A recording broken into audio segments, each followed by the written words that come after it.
The artefacts that stole my attention from the museum were 2,000-year-old small glass bottles called unguentaria. These are some of the earliest examples of Roman blown glass.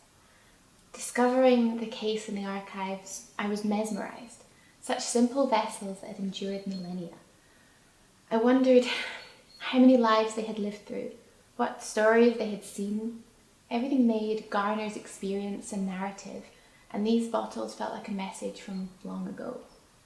My pieces are inspired by their forms, but also I wanted this collection to reflect the small narratives now lost to time and memory. Everyday moments in life, each recorded by a vessel of its own. My collection is a group of bottles, made in porcelain to represent glass, some lustered, echoing the iridescence of the ancient unguentaria, and each with its own personal glaze, for no two memories nor moments in time are the same.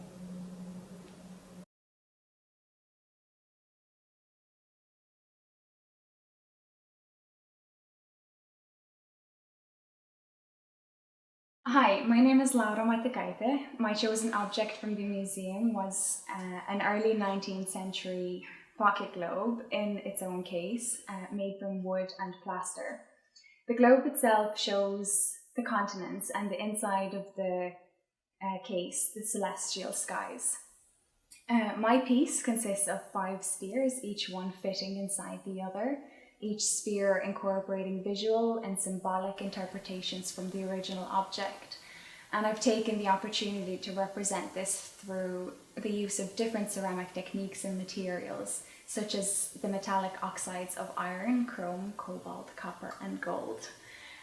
The original pocket globe had an educational aspect, which included discovery and knowledge, and in producing my spheres, I had made my own creative journey of discovery. Creating a sphere from 2 thrown hemispheres was an enjoyable technical challenge, and the spheres definitely got rounder as the weeks went by. Using an existing object as a guide for building a concept has definitely proven to be inspiring.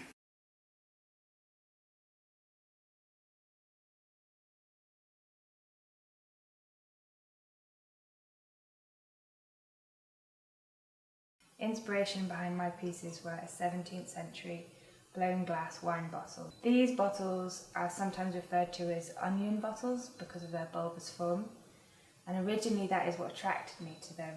Upon closer inspection, I realised it was the surface of the aged glass itself that I found so beautiful. Now, to capture that or reflect that in my own work took extensive testing and glaze research to come up with a group of glazes that would show the qualities that I had originally found so beautiful in the bottle. I also chose to work in porcelain because it shares qualities with glass in the way that light can pass through the material. So combining this translucency with layers of glazes on a contemporary bottle form, which also sits beside a small drinking cup as an extension of the original function.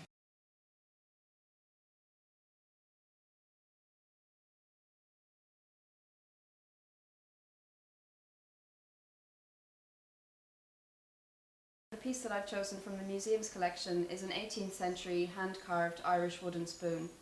I like the spoon for the simplicity of its form. It's an everyday, humble, functional object. I started by examining the asymmetrical qualities in the bowl of the spoon itself, and from there designed a series of bowl forms. I wanted the bowl forms to sit just ever so slightly at an angle to capture the asymmetrical qualities in the spoon, but I also wanted them to capture the movement in the grain of the wood. So it was important to me that the grain became part of the fabric of the clay. So in order to achieve this, I threw with 2 different coloured porcelain clays, and then depending on how I layered those clays together, I could get different wood grain patterns. For me, this worked on 2 levels. It looks like wood grain, but it also reveals how the clay moves when it's thrown on the wheel.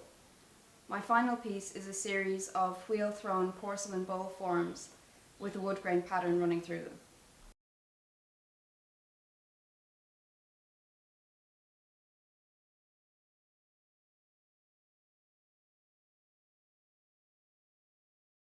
The piece I've chosen is a bronze Iranian begging bowl.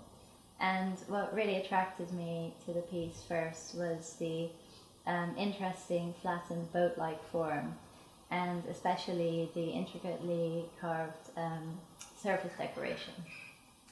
So my aim was to really showcase the surface pattern and pay homage to it.